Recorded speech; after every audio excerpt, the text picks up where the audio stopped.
নিজেদের স্বাভাবিক খেলাটা খেললেই দুবাইয়ের মাটিতে ভারতের বিপক্ষে জয় পাওয়া সম্ভব বলে মনে করেন বাংলাদেশের অধিনায়ক নাজমুল হোসেন শান্ত। অন্যদিকে সাকিব আল হাসান না থাকলেও সংযুক্ত আরব আমিরাতে খেলা বলেই বাংলাদেশকে বাড়তি সমীহ করছে ভারত। দুবাই আন্তর্জাতিক ক্রিকেট স্টেডিয়ামে বৃহস্পতিবার ম্যাচ শুরু হবে বিকেল ৩টায়। আইসিসি ইভেন্টে বাংলাদেশের সেরা সাফল্য সেমিফাইনালে খেলা, সেটি সবশেষ চ্যাম্পিয়ন্স ট্রফিতেই। তাই পরের আসরে একটু আত্মবিশ্বাসী থাকতেই পারেন নাজমুল শান্তর দল। ম্যাচের আগের দিন সংবাদ সম্মেলনেও সেই আত্মবিশ্বাস অধিনায়কের কণ্ঠে। জানান, যে কাউকে হারানোর সামর্থ্য আছে বাংলাদেশের। অবশ্যই ইন্ডিয়া বাংলাদেশ এরকম তো একটা এক্সাইটমেন্ট থাকেই। আমার মনে হয় যে প্লেয়াররা এটা নিয়ে খুব বেশি চিন্তা করে না, প্লেয়াররা তাদের প্ল্যান কিভাবে এক্সিকিউট করবে এটা নিয়ে বেশি ফোকাস থাকে।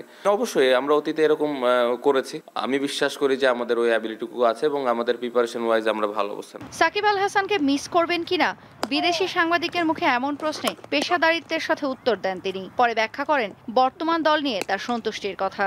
Lot of pace bowler before, but now we have always good spinners, so we have now good balance pace and spin, and I'm not surprised if they put 2 or 3 spinners because we have that idea what the team combination will be happen tomorrow, so we have that all the preparation. অন্যদিকে ranking এ বেশ এগিয়ে থেকেও স্বস্তিতে নেই ভারত, কারণ দু দলের সবশেষ 5 ওয়ানডে লড়াইয়ে 3টিতেই হেরেছে তারা।